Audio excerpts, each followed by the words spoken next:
So the New York Jets, let's talk about their draft. They won the draft because they got Zach Wilson, who's awesome. He's my favorite quarterback in the draft. I really do believe that.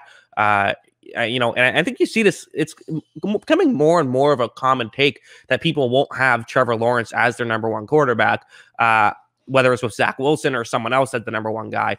I do think that as great as Lawrence is, I think that you can argue other guys are better. And I am making that argument with Zach Wilson. He's so good. He reminds me of, like, I almost feel like his floor is a Kyler Murray, right? Like, there's a lot of logic there, but he's a bigger version, obviously. He's 6'2". He's, could put on a couple pounds, but fine. Who cares? That's such a small nitpick. And his throwing motion is just a thing of beauty, man. His throwing motion is, you go watch the highlights and just focus on how quick he's getting the ball out, even when he's on the run, moving. It's going 50 yards across the body, all that fun stuff. And I do believe that, like, there's so much he does well. To me, the criticisms are such nitpicks. And again, they're not things that the things that he does well tend to really carry over to the NFL. So I'm blown away by Zach Wilson. He's easy. Jets have won already.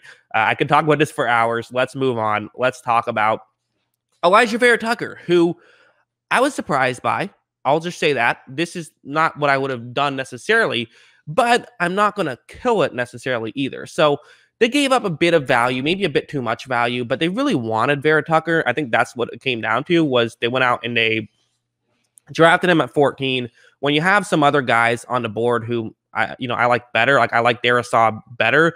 But one thing that I've heard that makes sense to me is, he's a guard for one thing. They wanted a guard, and I think that you put him next to Mekhi Becton. I've made a whole video on, like, how I think his footwork when there's too much space can be an issue, but it won't be an issue as long as you put him next to a good tackle. He's next to a good tackle, so you're fine. And he can be a really good guard to fit this LaFleur scheme, which to me, that's kind of why I like it. So it's a bit much value to trade up and get, but at the same time, when it comes to offensive linemen, I'm not going to criticize too much. So I like the pick a lot. Maybe he could have fallen. Maybe he wouldn't have, though. They didn't want to take that risk. I understand it. And losing a couple third-round picks, it's a little bit more value. But again, I am nitpicking to some degree. I do like Elijah Vera-Tucker. I think he'll be really good for the Jets. Then in the second rounds, they go out and get Elijah Moore, who's a guy a lot of people had as a first-round player. And I get it. There's a lot to like about Elijah Moore, and they could really use another receiver. So going out and getting one absolutely makes sense. You could argue some potential issues with him. He doesn't have the best first step, but I would say when he gets off cleanly, he is very good. He ran a sub 4.40 at his pro day, which is pro day time, but still not the biggest player, but he's a good route runner and he's pretty shifty. Not amazing at either of those things, but pretty good. And I think he'll fit the LaFleur system very well. So again, did they need him? I don't know. I mean, it's kind of, they could have used another receiver, but again, you have Corey Davis, you have Denzel Mims, you have Jamison Crowder, but you're getting another guy in the room.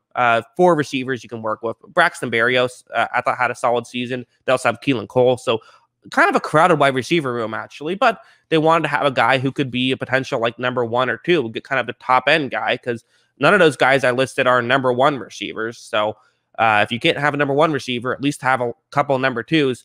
Maybe he can do that. I think he probably has a good chance to, at least. So then they got Michael Carter, who I like, I don't love. I don't think he's a special runner, but I think that he's a pretty good runner. And one of the things that I do like about him, though, is he can block, which actually, interestingly enough, might not be that big of a deal for a guy like Zach Wilson, who's so good at getting around anyways, but it matters. And really, I guess my biggest concern about Carter is just a lot of his cuts were just a little bit slow. And they worked in college football. Will they work in the NFL? I don't know. But he's an interesting enough player. So there's a lot, I think, to like about him. And he cuts well. It sometimes takes a little bit. That's all. So I don't know if they'll work as well in the NFL. But I think he's a fine back. He'll be a starting back. And they needed a back. They needed a running back very badly. So getting a Michael Carter to sort of, again, one of the things I talked about a lot is you saw that when teams against Zach Wilson, what they did was they played 2 safeties deep because he has such a good deep ball, which is why people clown on Zach Wilson saying, oh, look at all the times they ran mesh. Well, they ran mesh so much because Zach Wilson was doing such a good job of throwing over the top that teams were running cover 2. And now you have to do a lot of stuff underneath, which is either sort of smaller throws such as mesh, or you just run the football, which you can now do with Carter, because I imagine teams will play two safeties against Zach Wilson once they realize how good he is. So in the 5th round, they got 3 defensive backs. So we'll start off with the 2 safeties. One of them also named Michael Carter, and then Jamon Sherwood, who it seems like if Sherwood and Carter were combined with each other, they would be like the perfect safety, because it seems like, from what I understand, we're getting to the guys that I haven't watched a ton of film on, but Sherwood's kind of this big, well-sized safety who isn't the fastest, and then Carter is kind of a really quick safety who has good instincts, but isn't necessarily the biggest. I think Carter will probably, that tends to translate better to the NFL than the big guy who isn't as quick, but we'll see. So again, taking a couple flyers on trying to improve the secondary thing. And then the other guy that they got in the 5th round is Jason Panock, who is a corner. So this guy's interesting. His 40 time, not spectacular. In fact, he didn't even break 4.5 on a pro day time, which is a bit concerning. He did apparently have a very good vertical jump, 39.5 inch vertical jump. So if that's something you look for, cool. Usually I like quicker corners, so he's not the fastest corner. That's a bit concerning, but at the same time, there is stuff to like about him. He's 6 feet tall, which is, good enough size. So not crazy about him, but at the same time, he's a 5th round pick. You're probably not going to get a superstar with the 5th round pick, but you got to sort of, you're going to lose a trait here and there. Maybe get someone who has a lot of good traits and one not so good trait, because maybe they'll find a way to make it work. I don't hate that as a flyer. And then in the 6th round, they got a couple more secondary players. First, we have Hamza Nazruddin. It might be how you pronounce that. So he's a 6'4", 220-pound safety. So again, getting a tall safety, that's interesting to me. I don't know a ton about him, but again, the height is something that's fascinating and could carry over to the NFL pretty well. And then you have Brandon Eccles, who, okay, listen, not the biggest guy, sub 6 feet tall, only 178 pounds, ran a sub 4.3 40-yard dash. 4.28 was the time, which means that it's going to be sub 4.4. That was his pro day time, but that's sub 4.4, which is nice. So I like that. So that's, again, fast corners tend to be what translates to the NFL.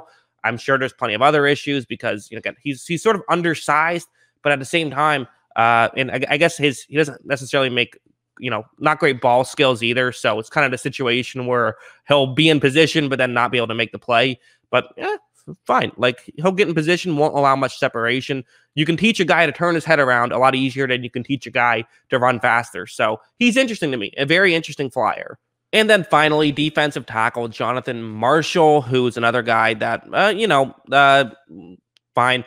He seems to be pretty quick, has good strength, but as a whole, I guess he isn't the best run stopper or the best. He doesn't have a ton of pass rush moves, which seems like those are kind of two issues with a defensive tackle. But again, late round pick.